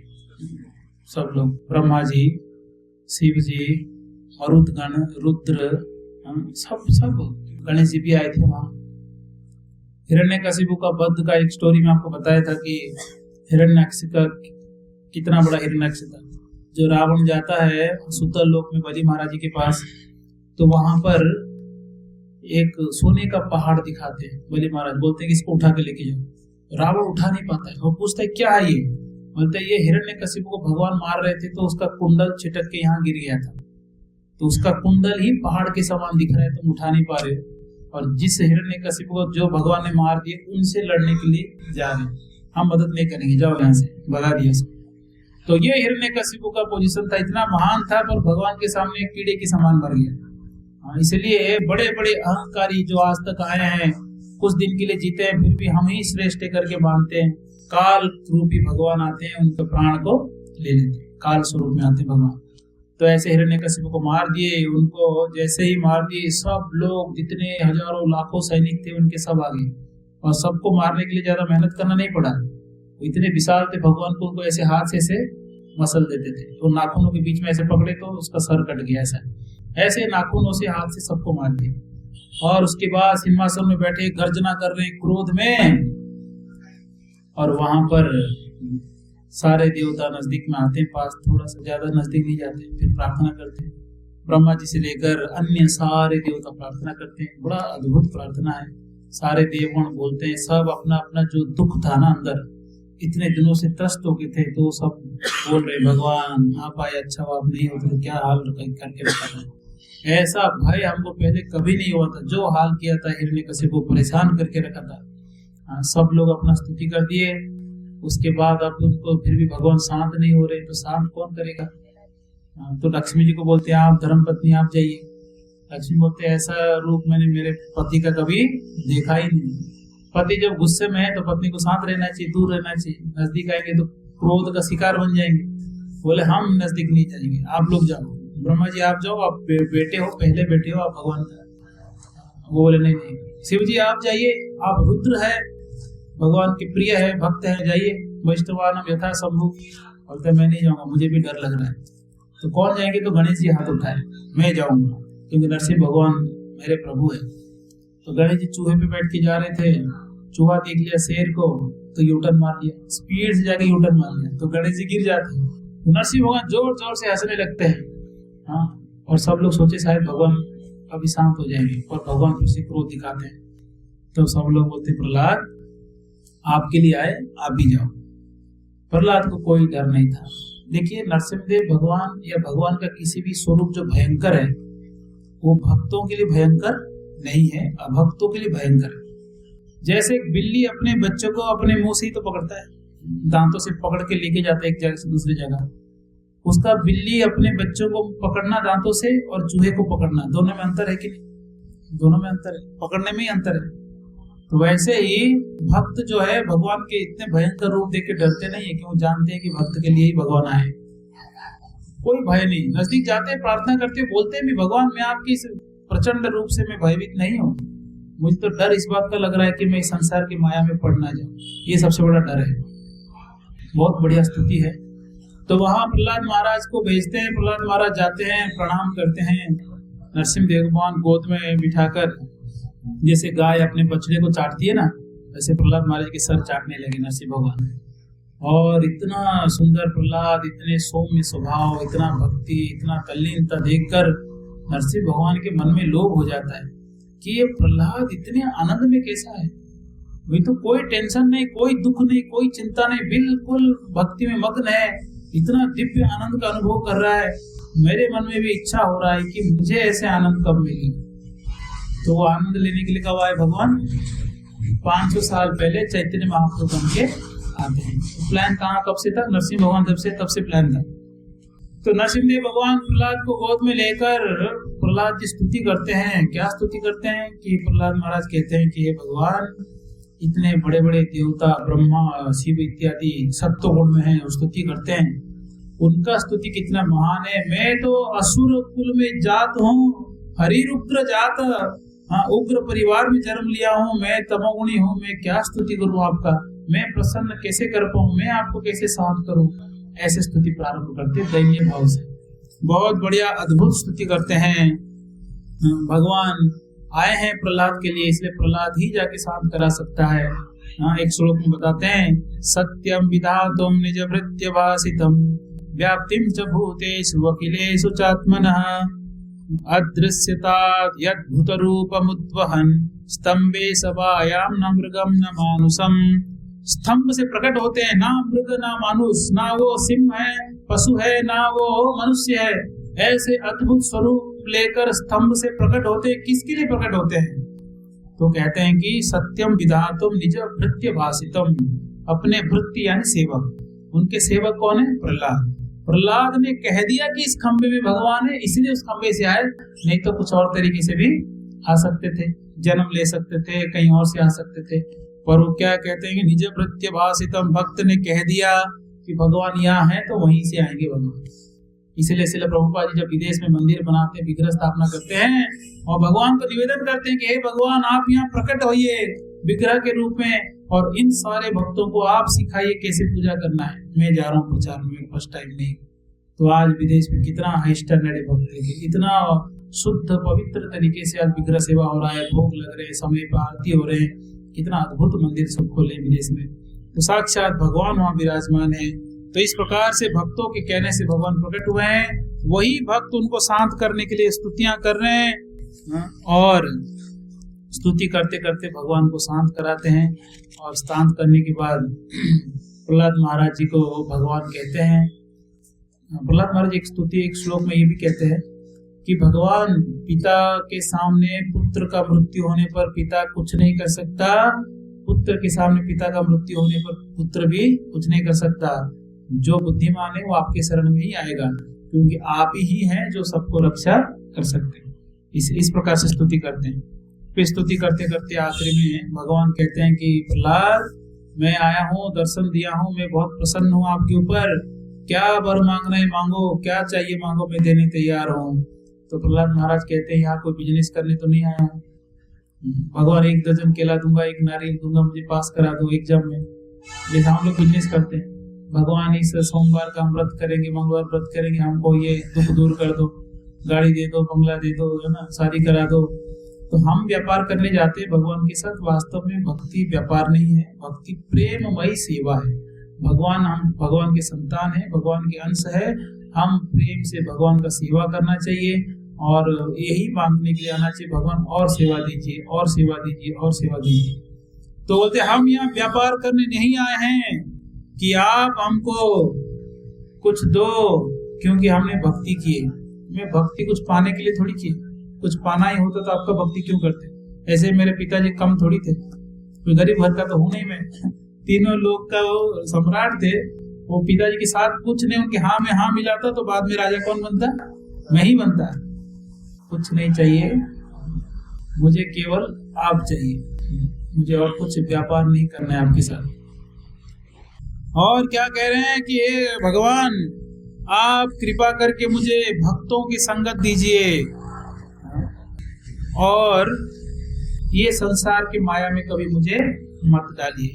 सोहम प्रियस्य सुहृद परदेवताया लीला कथास्तव नृसिंह विरिंच गीता अंजास्ति कर्म्य अनुग्रह गुणा विप्रमुक्तो दुर्गाणि ते पद युगालय हंस संग। हंस संग, हंस कौन है? भक्त है। मुक्तात्माएं हंस के समान होते हैं।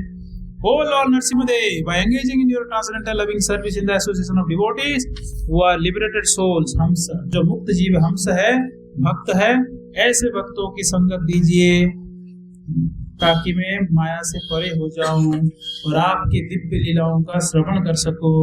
हाँ, लीला कथायम कहते हैं ना, लीला कथा स्तव नृसिंह विरंचि गीता।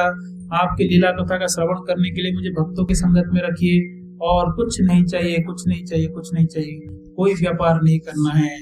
तो इस प्रकार से हाँ वो प्रार्थनाएं करते हैं। तो प्रार्थना करते नरसिंह भगवान बोलते कुछ तो मांगो, मैं आया हूँ, खाली आप जाओगे, लोग क्या बोलेंगे कि नरसिंह भगवान आए, दिए नहीं और चले गए। बेचारा बच्चा इतना भक्ति किया, उसको खाली हाथ लौटा दिया। बोलते भगवान कुछ नहीं चाहिए, मेरा पिताजी का उद्धार करिए, यही चाहिए, और दूसरा कुछ देना हो तो मेरे अंदर कोई भौतिक इच्छा ना आए, ये दीजिए, मुझे और कोई चीजें नहीं चाहिए। ऐसे प्रार्थना करते हैं। माया मनस्रजति कर्ममयं बलीय कालेन चोदित गुणानुमतेन पुंस छंदोमयं यज्जयार्पित षोडसारं संसार चक्रमजको मजकोतिरेत तुदन्य। आपके चरण को छोड़ के इस संसार में और कुछ प्राप्त करने लायक नहीं है। ये मन जो है कर्म कांड में फंस जाता है। Thus the mind entraps the living entity in unlimited varieties of desires to be fulfilled by the Vedic direction of कर्म कांड। ये कर्म कांड में मन जो है अलग अलग चीजों में हमको बांध के रख देता है। भगवान सार तो यही है कि आपके चरण का आश्रय लेना है और कुछ नहीं चाहिए, और कुछ नहीं चाहिए, ऐसे प्रार्थना करते हैं। तो भगवान भी प्रसन्न होकर प्रहलाद महाराज जी को बहुत भर भर के आशीर्वाद देते हैं। भगवान बहुत कृपा करते हैं प्रहलाद महाराज जी के ऊपर, और प्रहलाद महाराज जी के वंश में किसी को नहीं मारेंगे वचन भी देते हैं। इसलिए बलि महाराज जी को मारे नहीं, कहाँ भेज दिए? सुतल लोग भेज दिए कि वहां जाओ। तो इसे अद्भुत लीला भगवान करते हैं। इन लीलाओं का हमने थोड़ा सा चर्चा किया, और कल हम अलग अलग अवतारों के बारे में और चर्चा करेंगे। कूर्म और धन्वंतरी, मोहिनी मूर्ति, वामन देव, इन सब की चर्चा कल करेंगे। बाकी परशुराम, राम, बुद्ध कल की चर्चा करेंगे। फिर आखिरी में श्री चैतन्य महाप्रभु सारे अवतारों का सार है, उनके बारे में चर्चा करेंगे। हरे कृष्णा। श्रील प्रभुपाद की जय। ग्रंथराज श्रीमद् भागवतम की जय। निताय गौर प्रेमानंदे। हरि हरि। नमस्ते नरसिंहाय, नमस्ते नरसिंहाय, प्रहलादलायने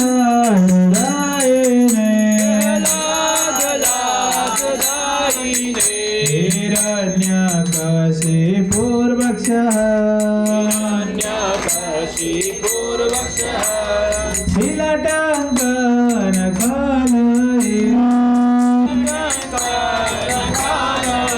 हेतु नरसिंह परतो नरसिंह यतो यतो यामितो नरसिंह हे नरसिंह हे नरसिंह नरसिंह नरसिंहमदें शरणं प्रपद्ये, नरसिंहमदें शरणं प्रपद्ये। तव कर कमलवरे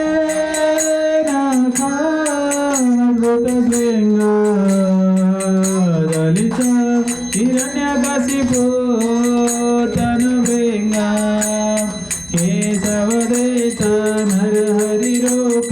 जय जगदीश हरे, जय जगदीश हरे, जय जगदीश हरे।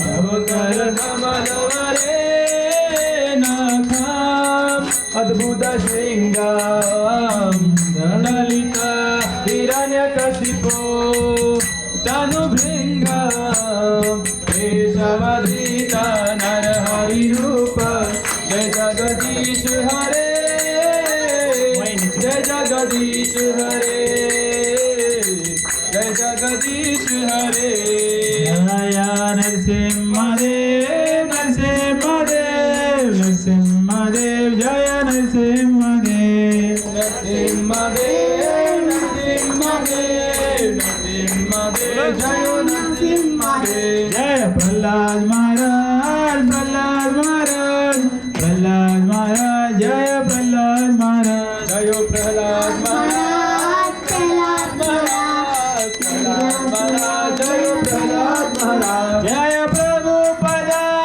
प्रभुपदा प्रभुपदा श्रील प्रभुपदा जय प्रभुपदा प्रभुपदा प्रभुपदा श्रील प्रभुपदा सीता गौर हरि बोल हरि बोल हरि बोल सीता गौर हरि बोल गौर हरि बोल हरि बोल हरि बोल सीता गौर हरि बोल सर्व भक्ति विघ्न विनाशक भक्त वत्सल श्री श्री नरसिंहदेव भगवान की जय हो भक्तराज भक्त शिरोमणि श्री श्री प्रहलाद महाराज की जय जगत गुरु श्रील प्रभुपाद की जय निताय गौर प्रेमानंदे हरे कृष्ण।